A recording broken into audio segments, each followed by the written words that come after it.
Good evening, I am April Singlama and these are the headlines of the hour. Victims of discrimination files complaint with police over Dalit atrocities in Aurahi Siraha. Family demand action against rural municipality chair Shivji Yadav and 2 others. Political parties, both ruling and opposition, take to the streets with various campaigns engaging the public, claim to focus on people's issues but fail to address citizens' dissatisfaction.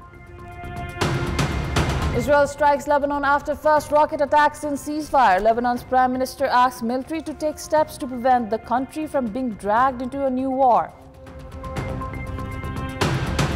Kolkata puts up a total of 174 runs in the opening match of IPL. Bangalore looking strong in the chase with Kohli's half-century contribution.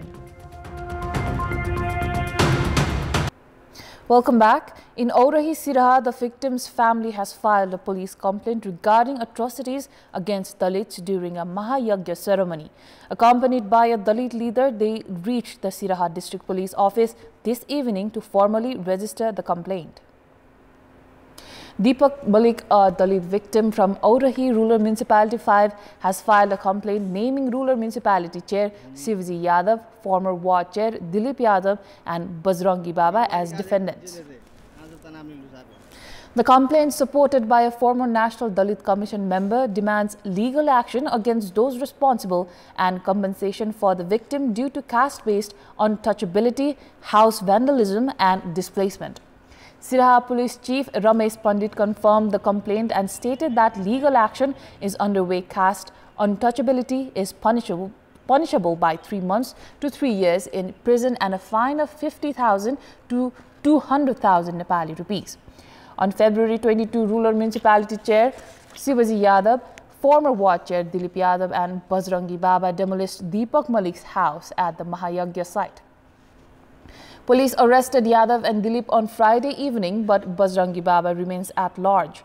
The district police office in Siraha is conducting a search operation to find him. Now moving on, political parties, both ruling and opposition, are taking to the streets, each pushing different issues to connect with the public.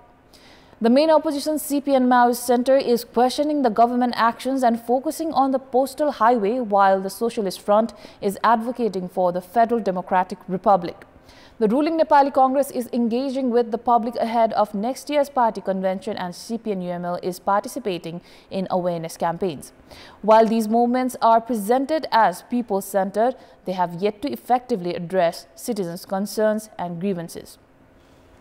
The political situation in Nepal is currently dominated by 2 major parties, the Nepali Congress and the CPN-UML, who together form nearly 2/3 of the government. These parties promised stability and good governance, focusing on addressing people's issues. However, instead of working towards resolving these concerns, both ruling parties are now focused on street protests. The CPN-UML, for example, has planned nationwide protests in the name of public awareness and will hold a rally in Kathmandu until 24th of March. The party continues to protest against what they claim is the growing influence of monarchist sentiments. यो सरकारको आधार भनेको नि जनता हुन्, प्रमुख आधार। जनताबाट निर्वाचित जनप्रतिनिधिहरू हुन् दोस्रो आधार। त्यसकारण सरकारलाई जनताबाट डिट्याच गर्ने होइन, सरकारलाई जनता र सरकारको बीचको सम्बन्धलाई सुदृढ एकताबद्ध, अझै हाम्रो भाषामा भन्दा नङ्ग्र मासुको सम्बन्धको रूपमा स्थापित गर्न सरकारका मान्छेहरू पनि जनतामा जाने कुरा त्यो अत्यन्त स्वाभाविक कुरा हो। यसलाई एकदम भयावह ढंगले चित्रण गरेर. Meanwhile, Nepali Congress leaders are also engaged in district tours for organizational expansion and internal political calculations, showing little concern for addressing the public's growing frustration. जनता हामीसित राजनीतिक दलहरूप्रति, नेतृत्वहरूप्रति वितृष्णा छ जनता। सरकारको नेतृत्व गर्ने एउटा पार्टीले देशभरि जागरण अभियान भनिकिन सुरु गर्नुभएको छ। अहिले त्यो समय हो, उपयुक्त समय हो भनेर प्रश्न चिन्ह हामीले अब गर्नुपर्ने बेला छ। The opposition, particularly the CPN Maoist Centre, has been critical of the government's performance and is focusing on campaigns against corruption and mismanagement. हामीले भुलाके मार्ग केन्द्रित जनसमुदायको संवादसँग हामीले खालि गएर भाषण गरेर अहिले हिँडेका छैनौँ। तपाईहरुले देखिराख्नु भएको छ हामी सबभन्दा उत्पीडित वर्ग समुदायका मनभित्रका अन्तरात्माका आवाज के छन् त्यसलाई उहाँकै घर टोलमा गएर बुझ्ने कोसिस गरेका छौँ। Other opposition groups, including the Socialist Front, which consists of 4 parties, have planned their own protests in Kathmandu. Rashtriya Prajatantra Party and Madhes-based parties are also organizing their own movements, each pushing their own agendas. Some groups, including RPP, have been accused of trying to undermine the democratic system during this period of public disillusionment. While it's not uncommon for political parties to engage with the public, the current trend of focusing on internal party issues rather than addressing public concerns might not lead to positive outcomes. Experts say the ruling parties in particular should be focusing on resolving people's problems rather than taking to the streets with no clear agenda. सरकार राम्ररी सञ्चालन गरेर जनताको मन जित्ने पर्ने बेला हो।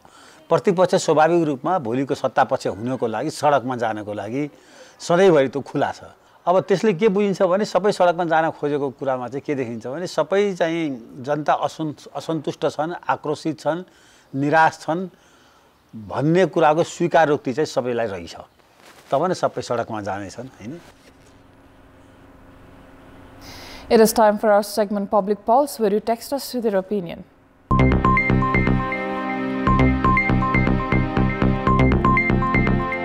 But before that, let's take a look at yesterday's poll. Yesterday, we had asked you, why has the health insurance program, which was touted as effective for healthcare treatment, stranded? 66% voted for A, poor management, 22% voted for B, government's failure to clear payments, and 12% voted for lack of public awareness. Here's today's question. What is your take on the ruling party taking to the streets instead of resolving public's issues? Your options are A, distracting the public, B, result of failure to perform, or C, an attempt to break the illusion. The voting is on. Type an EWS, select your option A, B, or C, and send it to 34001 to share your opinion with us. It is time now for a short break. We have more news coming up. Welcome back. Many areas in Nepal are facing a severe shortage of drinking water due to rapid population growth, deforestation, and overexploitation of natural resources. The lack of proper management and protection of watershed areas has worsened the situation. Although the government allocates significant funds annually for watershed protection, there has been little progress. In Madhes province, nearly 77% of the 931,331 households depend on hand pumps as their primary source of drinking water. However, as the groundwater levels continue to decline, water shortages are becoming increasingly severe in places like Janakpur and Birganj. According to the Economic Survey 2022, 12.15% of households in the province are not even connected to drinking water systems, and only 10.46% of households have access to piped water. The remaining households rely on hand pumps, other safe sources, and in some cases, rainwater. Although people have managed to secure drinking water, the lack of proper management and replenishment of rainwater is causing significant problems in livestock and agriculture. Alongside the expansion of human settlements, the overuse of natural resources, deforestation, inadequate management of watersheds, and increased erosion due to the mixing of sand, gravel, and cement have exacerbated the water crisis across the country. पहिला पानीको अवस्था राम्रो थियो त्यतिखेर पोखरीहरू थियो वरिपरि गाउँको वरिपरि अब पोखरी भएपछि गाई बस्तुलाई चपालाई पानीको सुविधा थियो अहिले त्यो छैन पोखरी छैन खानालाई जसो जसो चलिरहेछ त्यो पानीको यदि पर्याप्त किसानसँग त्यो गाछसम्म बोटबोटसम्म पानी गएपछि त त्यसले केही न केही उपलब्धि हुन्छ तर त्यो छैन र आपको मात्र हैन अन्य बालीहरू पनि यहाँ पछाडी परेछ हाम्रो 6 महिना पनि जाँदैन योले हामीले केही अन्य ठाउँमा किसानका छोराहरूले काम नगरे विदेशमा काम नगर्दिए अनि यो ठाउँ बाहेक अन्य ठाउँमा नगएर नकाम गरेपछि यहाँ भुकै बस्ने स्थिति आइरहेको छ. Earlier, reports revealed that 79% of water sources in the Chure region, 64% in the Himalayan region, and 46% in the hilly region have dried up. Despite being rich in water resources, Nepal is now facing a drinking water shortage due to the lack of proper protection and management of the Chure watershed. भूमिबाट पानी निकाल्नको लागि भूमिलाई फेरि पानी दिनु पर्यो। त्यो दिनको लागि नदीहरूमा पानीको ठहराउ, पुराना मतलब कि झिलहरूलाई व्यवस्थित गरेर मतलब कि पानीको ठहराउ र सुनकोशी डाइभर्सनको पानी हरेक नदीमा कसरी मतलब कि राख्ने, त्यसको लागि सम्भवतः अध्ययनको लागि हामी मतलब कि गराउँदैछौँ। यता पनि खोला छ, कमला खोला, यता पर्यो 4 खोला, दुवैतिर खोला छ, बिचको यो उँचोको भाग हो। अब यहाँ त पानीको मुहानै सुक्ने भइको, पानीको मुहान सुकेपछि हामीहरूलाई पानी खान पनि अप्ठ्यारो भयो।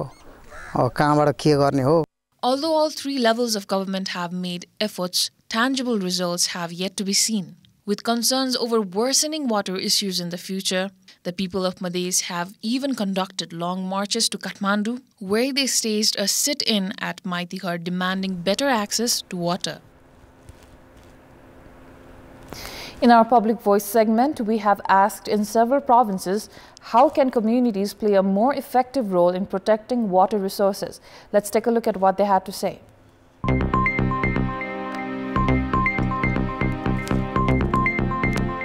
वृक्षारोपण कार्यक्रम गर्नु पर्यो त्यो ठाउँमा, जहाँ कि ओस्यान रहिरहोस्, मूल नसुकोस्। खानेपानीको मुहान भएको ठाउँमा चुनढुङ्गा निकाल्न नदिने, ढल निकास पनि त्यसमा मिसाउन नदिने, अनावश्यक बाटो खन्न भएन, व्यवस्थित रूपमा पानी ट्याङ्की निर्माण गर्ने, पानीको मुहान सफा सुग्घर गर्ने, वृक्षारोपण गर्ने चाहिँ मुख्य उपाय रहन सक्छ। स्थानीय स्तरहरूमा चाहिँ जल स्रोतको व्यवस्थापन र महत्त्वबारे सचेतना कार्यक्रमहरू गरायो भनेदेखि चाहिँ हुन्छ। सिंचाइ क्षेत्रहरूको संरक्षण गर्ने, स्थानीय तहले यो वरिपरि रहेका फोहोरहरूलाई चाहिँ अलिकति व्यवस्थित गर्न सक्नु पर्यो। कागज प्लास्टिकहरू मुहान वरिपरि राख्न दिनु भएन। बोट बिरुवाहरू काट्न मिलेन, संरक्षण गर्नु पर्यो। बर्खाको पानीलाई ड्याम गराएर र संरक्षित गर्न पर्यो। वन जङ्गललाई फाड्न नदिएर वरिपरि बार लगाएर जथाभावी डडेलोहरू लागिरहेको छ, त्यतिकोमा अलिकति नियन्त्रण गरिदिन पाए। डोजर लगाउने प्रविधिले गर्दा समस्या भइराखेको छ। जताभावी लाउनु हुँदैन। जति पनि पानीको मुहानहरू छ तिनीहरू वरिपरि सरसफाइ गर्ने र वृक्षारोपण गर्ने।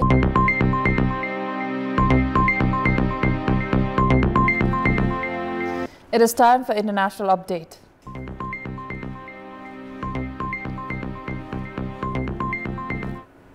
Israel has warned that it will respond severely after rockets were fired from Lebanon, the first since a bilateral ceasefire deal came into effect in November. Sirens were heard in the northern Israeli town of Metula on Saturday morning, and the Israel Defense Forces IDF said 3 rockets were intercepted. No injuries were reported. No group has admitted firing the rockets.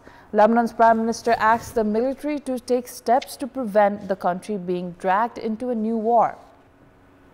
IDF Chief Eyal Zamir, however, said the state of Lebanon bears responsibility for upholding the ceasefire deal that ended 14 months of fighting with Hezbollah, the Lebanese armed group backed by Iran.